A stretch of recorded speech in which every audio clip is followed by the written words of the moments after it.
राजा Helion और ली को मिलने के लिए बुलाते हैं एंड कहते हैं कि प्लेग फिर से आ गया है। पिछली बार तुम दोनों ने प्लेग को हटाया था, तो इस बार भी तुम लोग ही इसकी जिम्मेदारी लोगे। हेलियन फिर से उसे आइसोलेशन वाला आइडिया देता है, क्योंकि पिछली बार भी यही आइडिया काम किया था, तो राजा उसे इसकी परमिशन दे देते हैं। अगले सीन में हेलियन और ली के कहने पर कैपिटल में जितने भी लोगों को खांसी, फीवर, कफ था, उनको आइसोलेशन में रखा जा रहा था। ये लोग उसी ब्रोथल में आते हैं जहाँ पर होशी रुका हुआ था। ये लोग यहाँ पर बीमार लोगों को पकड़ने के लिए आए थे एंड इस ब्रोथल को बंद करने की भी बात कर रहे थे। तो दूर से ये सारी बातें होशी सुन लेता है। होशी को भी प्लेग के नाम से डर लग जाता है कि कहीं उसे कुछ होना चाहिए, इसीलिए वो उसी पल दुम दबाकर इस राज्य को छोड़कर अपने राज्य बाइमो में भाग जाता है। कुछ दिनों के बाद प्लेग कंट्रोल में आ जाता है। जब तीसरे राजकुमार को ये पता लगता है कि होशी यहाँ से भाग गया है, तो वो काफी गुस्सा करता है एंड कहता है कि उस कमीने के लिए मैंने कितना कुछ किया, पर वो मेरे किसी भी काम नहीं आया। होशी के वहाँ से जाने के बाद ये दोनों अपनी डेट पर आते हैं। हेलियन पहले की ही तरह क्यूट एक्ट कर रहा था, जिसे देखकर ली भी खुश हो जाती है एंड सोचती है कि अब सब ठीक हो गया है। पर ऐसा नहीं था। रानी को खबर मिलती है कि हेलियन के अंकल उसे मिलने के लिए आए हैं, तो उसके अंकल का नाम सुनकर रानी की तो हवाइयाँ ही उड़ जाती है। यहाँ पर हेलियन और ली दोनों ही अंकल की अच्छे से खातिरदारी कर रहे थे। अंकल भी काफी खुश थे। वो ली को एक गिफ्ट देते हैं जो कि हेलियन की ही माँ का था। अंकल को देखकर हमें ऐसा लगता है कि वो हेलियन को कुछ बताना चाहते हैं, पर वो उसे कुछ भी नहीं कहते एंड हेलियन भी ये बात नोटिस कर लेता है। जब अंकल वहाँ से जा रहे थे तो हेलियन उसके पीछे पीछे जाता है, पर तभी ही अंकल को कोई मार देता है। हेलियन तुरंत अपने अंकल के पास जाता है, तो अंकल मरने से पहले रानी के बारे में हेलियन को कुछ सच बताते हैं। आगे अपने अंकल के मरने के बाद हेलियन काफी टूट गया था। वो रानी के सामने था। रानी यहाँ पर अंकल के मरने का शौक झूठा मूठा मना रही थी एंड हेलियन भी ये बात समझ जाता है। हेलियन का मन करता है कि वो रानी को यहीं पर ही मार दे, पर तभी ही ली आकर हेलियन को वहाँ से लेकर जाती है। हेलियन उसे कहता है कि तुमने मुझे रोका क्यों? मुझे उस औरत को मार ही देना चाहिए था।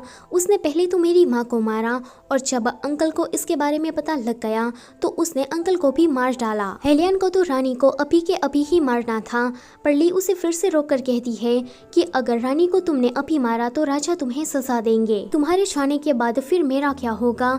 मैं विधवा बन जाऊंगी। क्या तुम ये चाहते हो कि हम दोनों का एंड कुछ इस तरह से हो? हेलियन कहता है कि पहले से ही रानी को मैंने अपनी माँ की तरह माना है, पर जब आज मुझे सच का पता लगा है तो क्या मैं अपनी असली माँ की मौत का बदला भी नहीं ले सकता? तो ली उसे कहती है कि अभी तुम शांत रहो, मैं इसमें तुम्हारी मदद करूंगी। अंकल के मरने के बाद हेलियन काफी बीमार हो गया था और एक दिन जब वो ऐसे ही बाहर खड़ा था तो ली के अंदर हेलियन को अपनी माँ की परछाई दिखाई देती है। फिर वो ली को गले लगकर काफी ज्यादा रोता है एंड ठान लेता है कि वो रानी को लीगल तरीके से सजा देगा। अगले सीन में रानी जब सो रही थी तो हेलियन की माँ की आत्मा उसे डराने लगती है।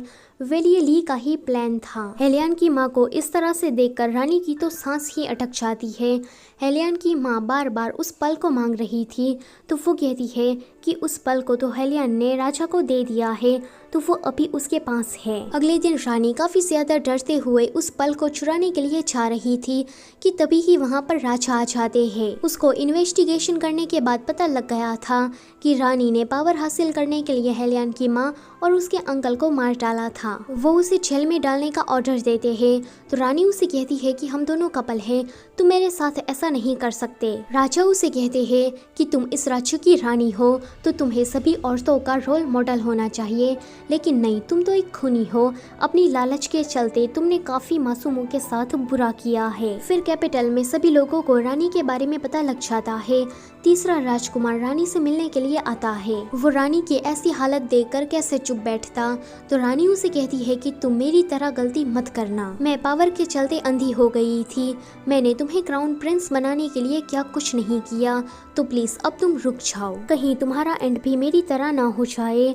तो तीसरा राजकुमार कहता है कि हेलियन और ली की ही वजह से आप इस जगह पर हो। आप हमेशा से यही चाहती थी ना कि मैं ही अगला राजा बनूं, तो मैं राजगद्दी पर बैठूं। रखूंगा और राजा बनने के बाद आपको आज़ाद करूंगा और उस ली और हेलियन को भी नहीं छोड़ूंगा।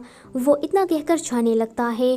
रानी उसे रोकने की काफ़ी ट्राई करती है कि तुम ऐसा मत करो, पर वो रुकता ही नहीं। अगले दिन राजा से लैंगशाओ कहते हैं कि अब मेरी उम्र हो गई है, तो आप इस टाइगर सील को वापस ले लीजिए और मुझे रिटायरमेंट दे दीजिए। राजा कहते हैं कि तुम्हारे जाने के बाद द ग्रेट जनरल कौन बनेगा, कि तभी ही उसकी नज़र हेलियन पर पड़ती है।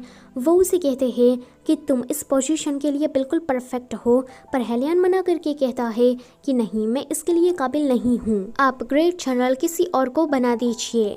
इसी के साथ ये वाला पार्ट होता है यहीं पर ही ख़त्म। Don't forget to like, share and subscribe. Thank you for watching.